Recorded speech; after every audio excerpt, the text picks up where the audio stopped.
Bonjour à toutes et à tous, bienvenue dans cette vidéo dans laquelle nous allons voir la notion d'intégrale ou intégration en mathématiques du programme de terminale maths complémentaires. Alors, les intégrales ou l'intégration en mathématiques, c'est un outil fondamental suffisamment important qu'on le découvre dès l'enseignement secondaire et qui va notamment nous permettre de calculer des aires et des volumes. Alors, en ce qui nous concerne, nous allons calculer des aires de domaines, ce qu'on appelle donc des domaines situés sous une courbe. On pourra même calculer des volumes situés sous une surface, par exemple. Mais ça, c'est pour les fonctions de plusieurs variables qu'on voit dans le programme des études supérieures. Donc les intégrales, bien qu'elles servent à énormément d'autres choses, nous donnent une application géométrique directe de calcul d'aire et de volume, ce qui est la problématique dans plusieurs autres domaines, en physique par exemple, en astronomie, en chimie, en mécanique, etc. Ce qui a permis des avancées scientifiques extraordinaires. Alors pour cette année, on va se contenter de l'intégrale de fonctions à une seule variable, ce qui va nous permettre de calculer l'aire de différents domaines situés entre la courbe et l'axe des abscisses et des extrémités de part et d'autre, délimitées par deux droites verticales. Alors lorsque c'est des fonctions affines, donc en particulier des fonctions constantes ou des fonctions linéaires, eh bien l'aire du domaine situé sous la courbe, donc ici sous la droite, ça sera l'aire d'un rectangle lorsque la fonction elle est constante, ou bien l'aire d'un trapèze, et pour ça, évidemment, on n'a pas forcément besoin d'intégrale. On sait tous calculer l'aire d'un rectangle ou d'un trapèze. Mais lorsque la courbe est arrondie, eh bien là, on ne peut pas faire autrement que d'utiliser des intégrales. C'est ce qu'on va voir à travers ce cours complet. Alors l'idée globale est la suivante. Si je considère la courbe suivante, représentant une certaine fonction, et que je veux calculer l'aire du domaine délimité par la courbe de la fonction, l'axe des abscisses et les deux droites verticales d'équation x égale a et x égale b, eh bien, on procède de la manière suivante.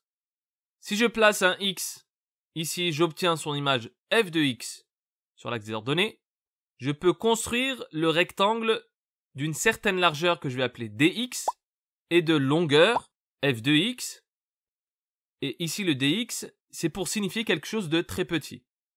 Si je répète ce procédé pour plusieurs réels situés entre A et B, j'obtiens les différents rectangles que vous voyez ici sous la courbe.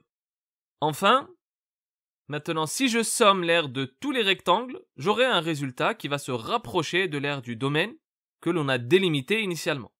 Et vous remarquerez que plus le dx devient petit, plus la somme de toutes les aires du rectangle va se rapprocher, encore une fois, de notre aire du domaine, et on voit venir petit à petit la notion de limite qui intervient donc dans les intégrales.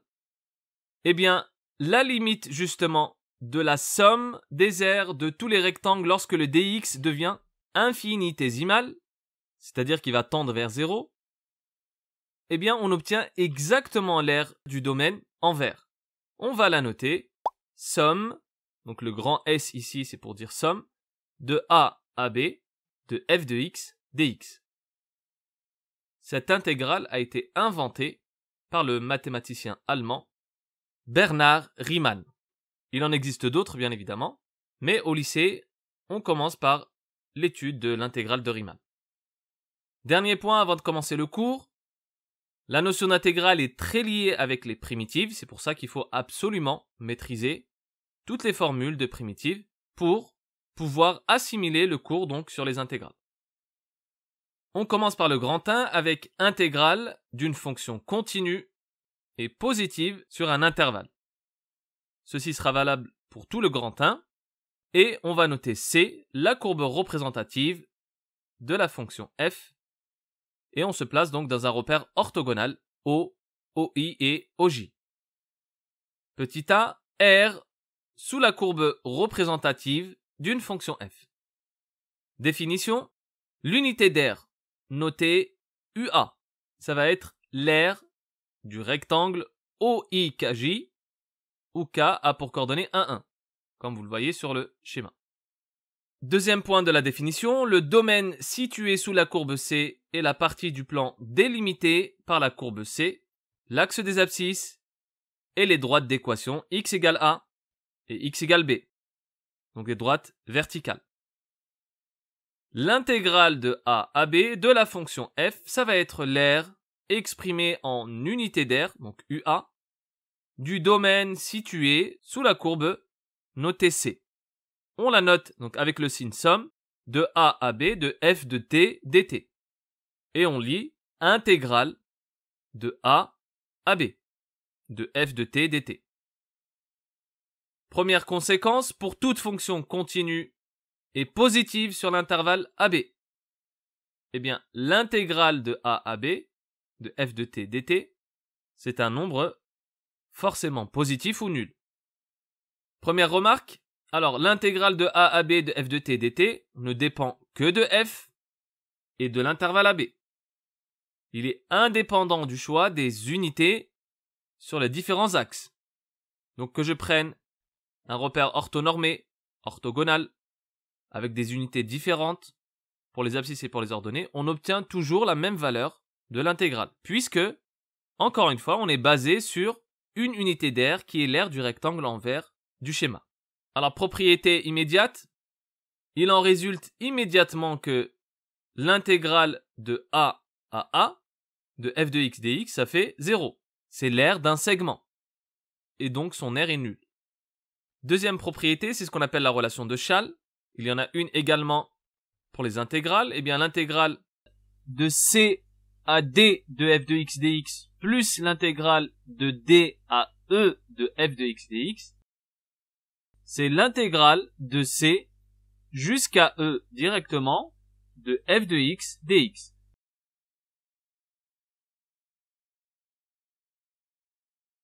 Petit b, expression d'une primitive à l'aide d'une intégrale. Théorème, je considère une fonction f continue et positive sur un intervalle AB. Eh bien, la fonction f indice A, qui a x associe l'intégrale de A à x de f de t dt, donc notez bien que la variable ici de la fonction, c'est x, eh bien, ça va être la primitive de la fonction f sur l'intervalle AB, qui vérifie f indice A de A, qui fait 0. On voit bien, donc lorsque j'emplace x par A, ça fait l'intégrale de A de f de t dt, et d'après ce qu'on a vu juste avant, ça fait bien 0. On va prouver ce théorème. Alors, on étudie le cas où f est croissante sur l'intervalle AB, et on prend x0 et x0 plus h, avec h non nul, deux nombres réels de l'intervalle AB. Le premier cas, si h est strictement positif. Alors, d'après la relation de Chasles, l'intégrale de a à x0 plus h, c'est l'intégrale de a à x0 de f de t dt plus l'intégrale de x0 à x0 plus h de f de t dt. Maintenant, en passant le premier terme à droite de l'autre côté de l'égalité, ça me donne l'intégrale de a à x0 plus h moins l'intégrale de a à x0 de f de t dt. Ceci, ça vaut donc l'intégrale de x0 à x0 plus h de f de t dt. Mais le premier terme ici, on remarque que c'est f indice a de x0 plus h moins f indice a de x0. Sachant que f étant croissante sur AB, on peut donc encadrer l'intégrale de x0 à x0 plus h de f de t dt par les aires des rectangles de largeur h et de hauteur f de x0 et f de x0 plus h, comme on voit ici sur le schéma.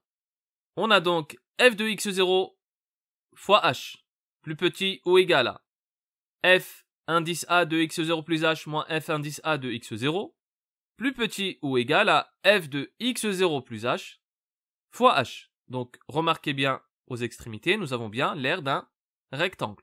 Et au milieu, nous avons l'expression donc de l'intégrale de x0 à x0 plus h de f de t dt.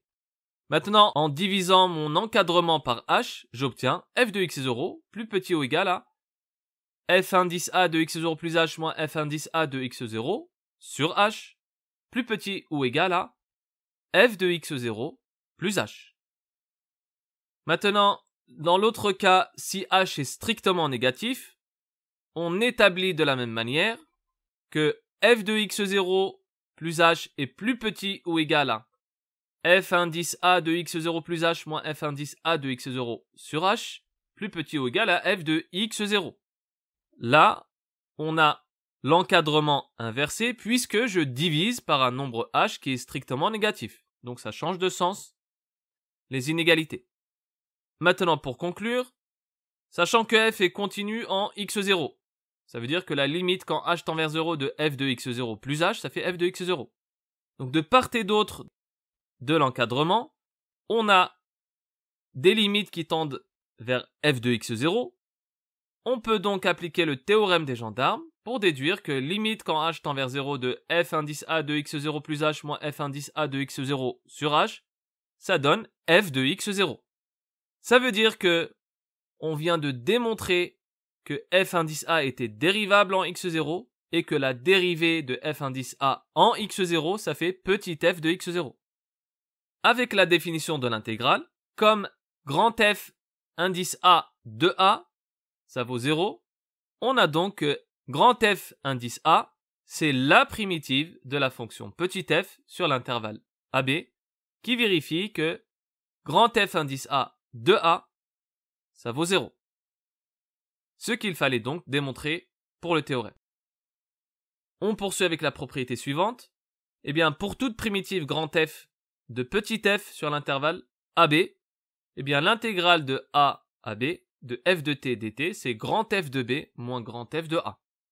Ça veut dire que si je connais une primitive de grand f, et j'ai bien dit une primitive, pas forcément la primitive, quelle que soit la primitive de petit f, eh bien, l'intégrale de a à b de f de t dt, ça va être tout simplement grand f de b moins grand f de a. Ce qu'on va prouver très rapidement, puisque si grand f et grand f indice a sont deux primitives de petit f sur l'intervalle AB, alors il existe C appartenant à R, tel que grand f indice a de x, c'est grand f de x plus constante. Ce qui est une propriété vue dans la vidéo du cours de primitives et équations différentielles, vers laquelle je vous renvoie. Si besoin, je vous mets également le lien dans la description. Or, on sait que grand f indice a de a, ça fait 0. Ceci équivaut à grand f de a plus constante égale à 0. C'est-à-dire qu'en fait, la constante c, c'est moins grand f de a. Et là, il suffit de remplacer, puisque l'intégrale de a à b de f de t dt, c'est grand f indice a de b, c'est-à-dire grand f de b plus la constante, c'est-à-dire moins grand f de a. Ce qu'il fallait également démontrer. Petit exemple, si je prends f, la fonction définie sur R par f de x égale à exponentielle x moins 3x, une primitive serait grand f de x égale à exponentielle de x plus 3 fois x carré sur 2. Eh bien, l'intégrale de 1 à 5 de f de t dt, c'est grand f de 5 moins grand f de 1. Il suffit de remplacer les images et ça nous donne le résultat suivant.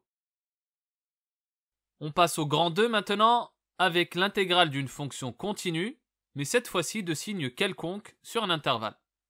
Petit a, extension donc de la définition de l'intégrale, et le théorème fondamental qui nous dit que toute fonction continue sur un intervalle i admet des primitives sur i.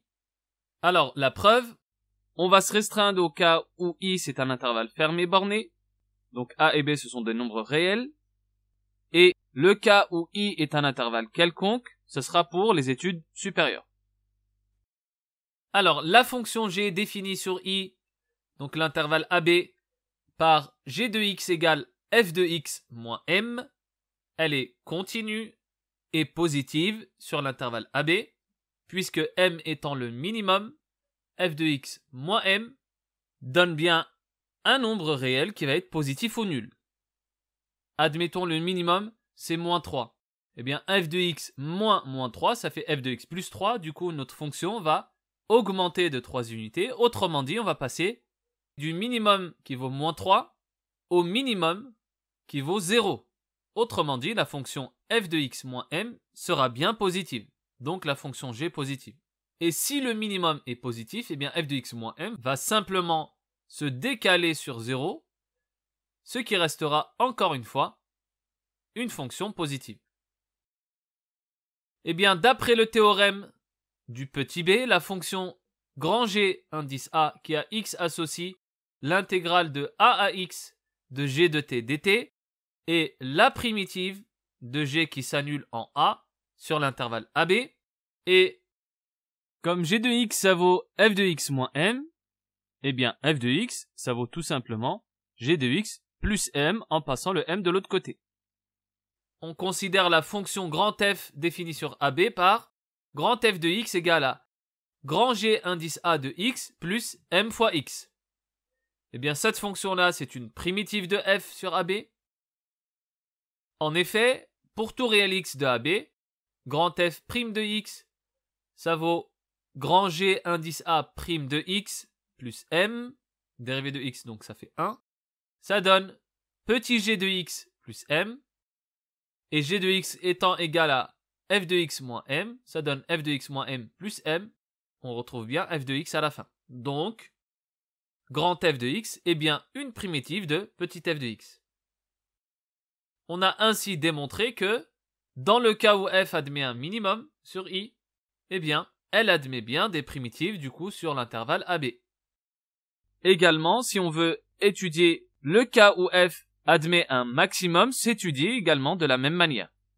Alors, l'hypothèse de la continuité ici a toute son importance puisque sans elle, on ne pourrait pas utiliser le théorème du petit b qui lui-même suppose la continuité de la fonction. Définition maintenant, si je prends f une fonction continue de signe quelconque sur un intervalle i et a et b deux réels de l'intervalle i, eh bien l'intégrale de a à b de f est le nombre grand F de b moins grand F de a, où grand F est une primitive de petit f sur i. On la note donc l'intégrale de a à b de f de x dx égale entre crochets, on met la primitive entre crochets, de a à b, ce qui vaut grand F de b moins grand F de a.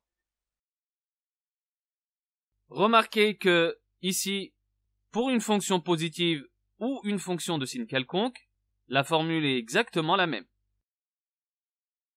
Remarque, la valeur de l'intégrale ne dépend pas de la primitive choisie, grand F, de petit f sur i. En effet, étant donné que je fais grand F de b moins grand F de a, pour n'importe quelle constante que je prendrai pour une primitive, eh bien la constante va se simplifier dans la soustraction. Conséquence, pour tout réel a et b de i, eh bien l'intégrale de a à b de f de x dx, ça vaut moins l'intégrale de b à a de f de x dx. En effet, si grand F est une primitive de petit f sur i, alors l'intégrale de a à b de f de x dx, ça vaut grand F de b moins grand F de a. En passant à l'opposé, et en mettant les parenthèses correctement, ça fait moins parenthèse grand F de a moins grand F de b, ce qui vaut moins l'intégrale de b à a de f de x dx. On passe au petit b avec le lien entre intégrale et r. Si je considère f une fonction définie et continue sur un intervalle AB, fermé, eh bien dans un repère orthogonal, on va appeler D le domaine qui va être délimité par la courbe représentative de la fonction f notée C indice f. Ensuite, par l'axe des abscisses et les droites verticales d'équation x égale a et x égale b, comme vous le voyez ici sur le schéma. Eh bien, si f est positive sur l'intervalle AB, alors l'aire du domaine, c'est tout simplement l'intégrale de a à b de f de x dx. Exemple, l'aire du domaine ici en rouge est donnée par l'intégrale de 2 à 4 de la fonction ici f de x qui vaut x au cube, donc l'aire de D, ça vaut 60 unités d'air après calcul. Maintenant, si f est négative sur AB, alors l'aire du domaine, ça va être l'opposé de l'intégrale de a à b de f de x dx. Ce qu'on peut justifier par symétrie par rapport à l'axe des abscisses, l'aire du domaine D, ça va être l'aire du domaine situé sous la courbe de la fonction, moins f, la fonction opposée, qui, elle, du coup, devient positive. Maintenant, si grand F est une primitive de petit f, alors moins grand F va être une primitive de moins petit f, et l'aire du domaine D, ça sera l'intégrale du coup de moins f de x dx, qui vaut entre crochet moins grand f de x entre A et B, c'est-à-dire moins parenthèse grand f de B moins grand f de A, c'est-à-dire moins l'intégrale de A à B de f de x dx. Remarque, dans la situation suivante, eh bien la fonction f change de signe sur AB, et donc l'aire du domaine D, ici, ça va correspondre aux intégrales de A à C de f de x dx, pour le côté positif, plus l'intégrale de C à B de moins f de x dx, ce qui nous donne bien l'aire de la partie ici colorée. Exemple, si on considère la fonction qui est définie sur R par x carré moins 4 et que je cherche à calculer l'aire du domaine ici colorée en rouge, située donc entre l'abscisse 0 et l'abscisse 5, eh bien l'aire de ce domaine, ça sera l'intégrale de l'opposé de la fonction entre 0 et 2, c'est-à-dire l'intégrale de moins parenthèse x carré moins 4 dx, plus l'intégrale donc de 2 à 5 de la fonction f de x, c'est-à-dire de x carré moins 4. Ensuite, donc je prends les primitives de chaque fonction, et enfin, je détermine à l'aide de primitives les valeurs de ces deux intégrales, et le résultat correspondra exactement à l'aire du domaine en rouge. N'oubliez pas que l'aire va être exprimée en unité d'aire. Je vous mets également le calcul de l'intégrale entre 0 et 5, et on voit bien que ces deux valeurs sont différentes. Et plus généralement, dans le cas où la fonction change de signe, effectivement, nous aurons deux valeurs différentes pour l'intégrale et l'aire du domaine. Mais dans le cas où elle est positive, ça revient donc à ce qu'on a vu au début, eh bien, l'aire du domaine coïncide avec l'intégrale. Maintenant, si on évoque très rapidement le cas d'un domaine situé entre deux courbes de fonctions, si par exemple on suppose que pour tout réel x, f de x va être plus grand ou égal à g de x, alors l'aire du domaine situé entre les deux courbes ici en vert sera donnée par l'intégrale de a à d de f de x moins g de x. Alors ici, remarquez bien que l'aire, encore une fois, ça sera donc l'intégrale de f moins g, puisque f moins g va être positif tout le temps, étant donné que f est au-dessus de g. Donc la différence nous donnera toujours un résultat positif. Remarquez ici que le signe des deux fonctions f et g peut être quelconque. Exemple, si on considère les deux fonctions f de x égale à x plus 2, donc la fonction affine, et la fonction g qui vaut x carré, on voit que f de x va être au-dessus de g de x entre moins 1 et 2. Eh bien, l'aire du domaine ici en vert, située entre la courbe de la fonction f et g, donc entre moins 1 et 2, ça va être tout simplement l'intégrale de moins 1 à 2 de x plus 2 moins x carré, qu'on calcule de manière classique avec une primitive. On trouve donc la valeur de l'intégrale à l'aide du calcul de primitive qu'on a vu précédemment. Le résultat donnera donc en unité d'aire l'aire du domaine situé entre les deux courbes. On passe au grand 3 avec les propriétés des intégrales. F et g sont des fonctions continues sur un intervalle AB. Petit a, propriété algébrique. Eh bien, ce qu'on appelle la linéarité de l'intégrale, lorsque vous avez l'intégrale de a à b de f plus g de x. Donc la somme de deux fonctions, ce sera l'intégrale tout simplement de f de x dx entre a et b, plus l'intégrale de a à b de g de x dx. Également l'intégrale d'une constante fois une fonction, ça sera la constante fois l'intégrale de la fonction entre a et b. Et ces propriétés découlent immédiatement de l'écriture des primitives de f plus g et de lambda fois f. Petit exemple, l'intégrale de 1 à 2 de ln de x plus exponentielle de x, eh bien, je peux séparer l'intégrale en deux, l'intégrale de 1 à 2 de ln de x dx plus l'intégrale de 1 à 2 de l'exponentielle de x dx. Exemple pour le deuxième cas, intégrale de a à b de 3x carré dx, ça vaut 3 fois l'intégrale de a à b de x carré dx. Propriété, donc la relation de Chasles qu'on a croisée au début. Pour tout réel c, d et e de l'intervalle AB, l'intégrale de c à d de f de x dx plus l'intégrale de d à e de f de x dx, c'est l'intégrale de c jusqu'à e de f de x dx. Et la formule marche dans les deux sens, c'est-à-dire que je peux aussi décomposer une intégrale. L'intégrale de c à e de f de x dx, c'est l'intégrale de c à d de f de x dx, plus l'intégrale de d à e de f de x dx.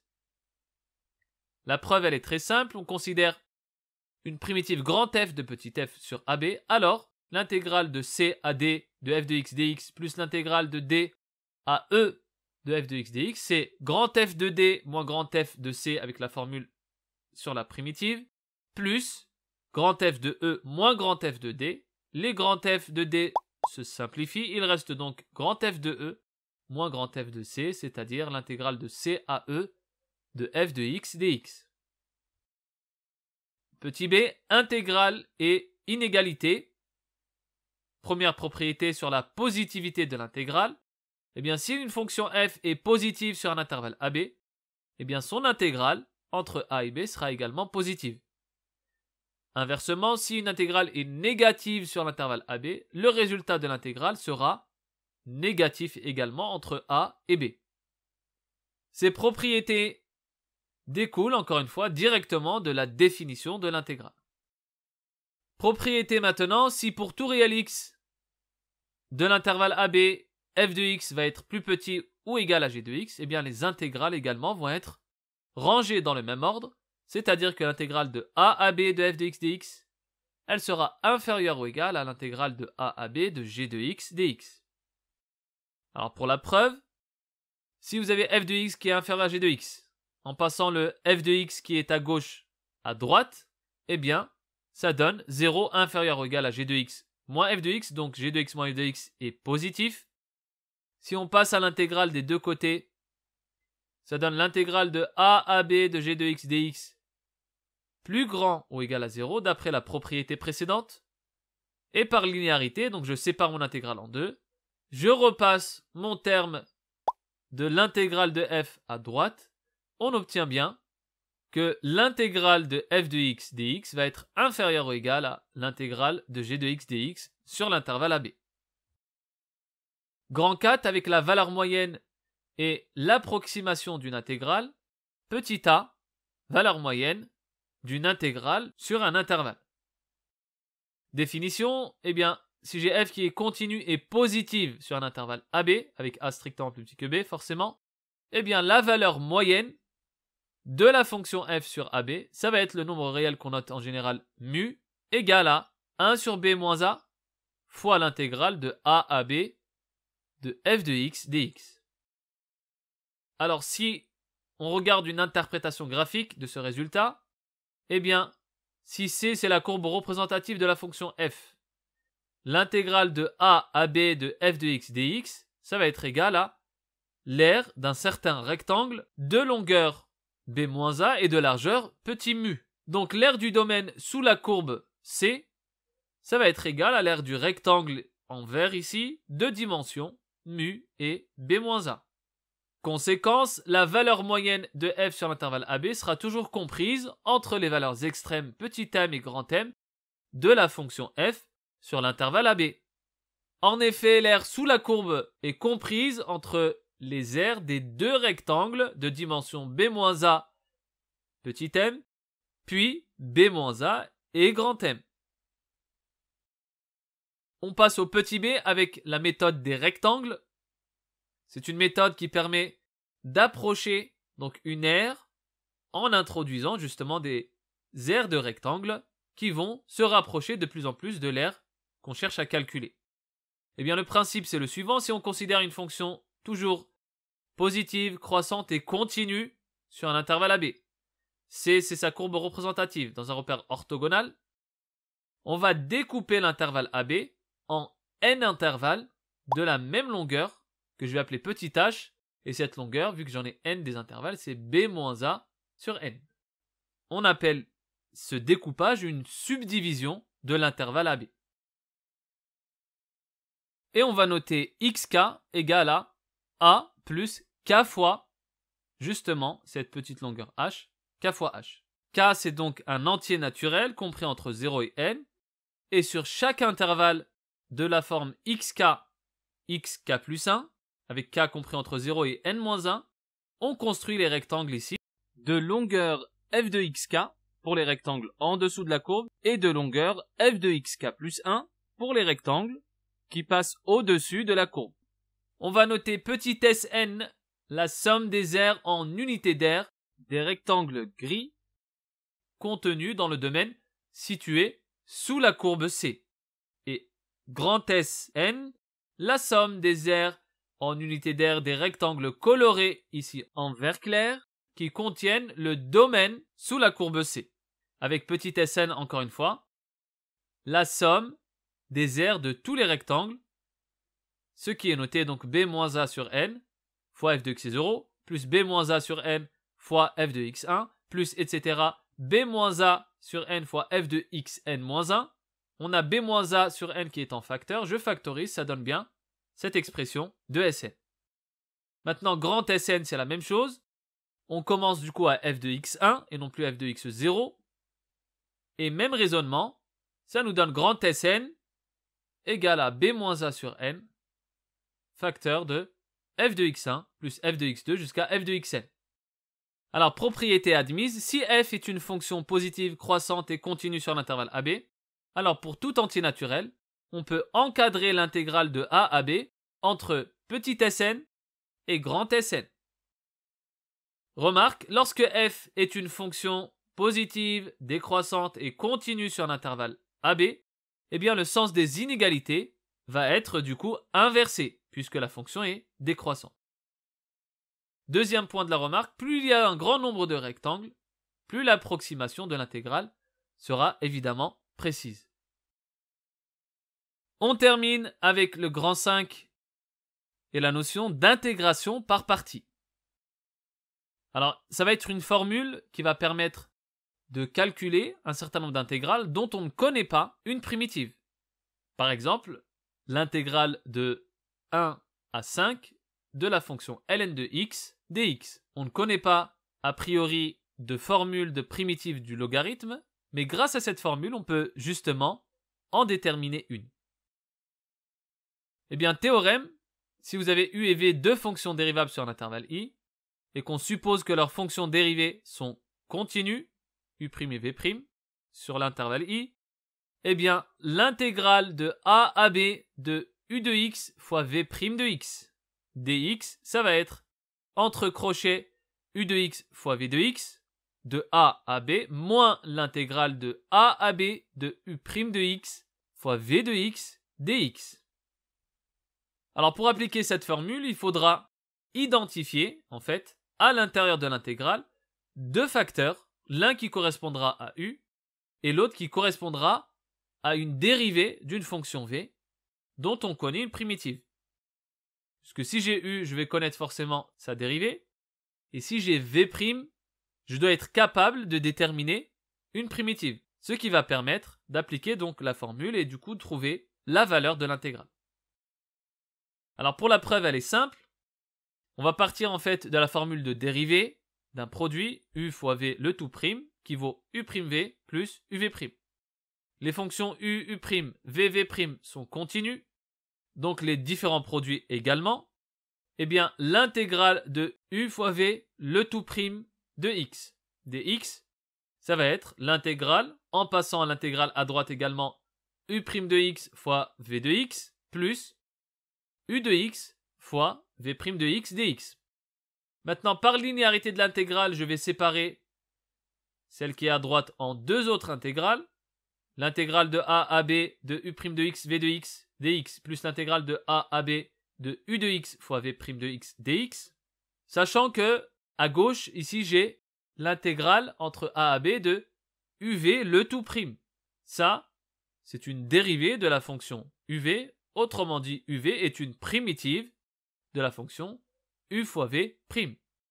On a donc l'intégrale de a à b de uv le tout prime de x fois dx qui vaut, entre crochets, u de x fois v de x, donc primitive, entre a et b.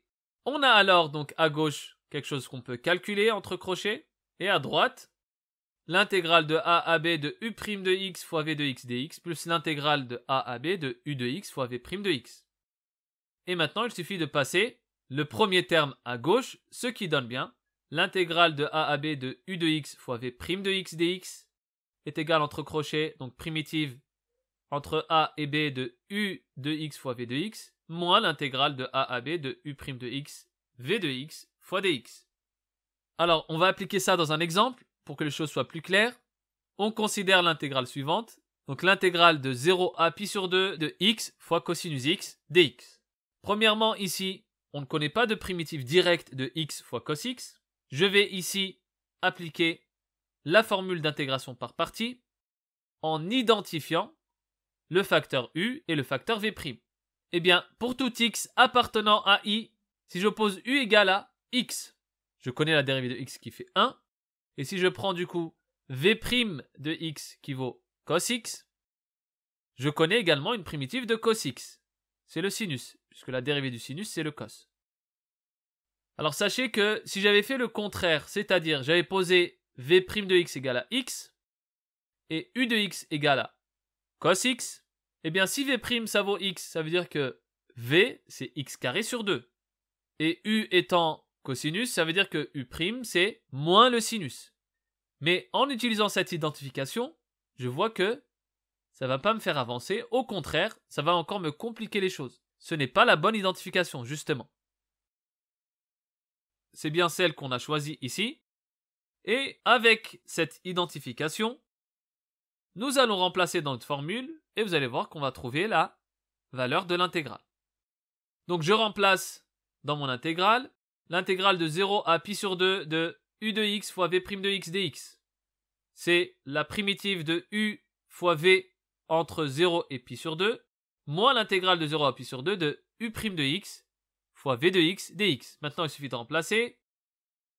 À droite, ça donne x sin x entre 0 et pi sur 2, moins l'intégrale de 0 à pi sur 2 de 1 fois sinus x dx.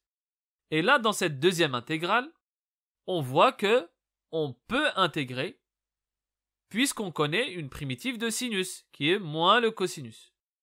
Donc dans mon crochet, j'applique grand F de B moins grand F de A, c'est-à-dire pi sur 2 fois sinus pi sur 2 moins 0. Et sinus pi sur 2, ça fait 1. Donc on arrive à pi sur 2. Maintenant, moins intégrale de 0 à pi sur 2 de sinus 100, on a dit qu'une primitive c'était moins le cosinus. Donc entre crochets, ça fait moins cos de x entre 0 et pi sur 2. Je remplace également grand F de B moins grand F de A, ça fait cos pi sur 2 moins cosinus 0. Cosinus pi sur 2, ça fait 0. Moins cos 0, ça fait moins 1. Moins par moins, ça fait plus. On retombe sur pi sur 2 plus 1.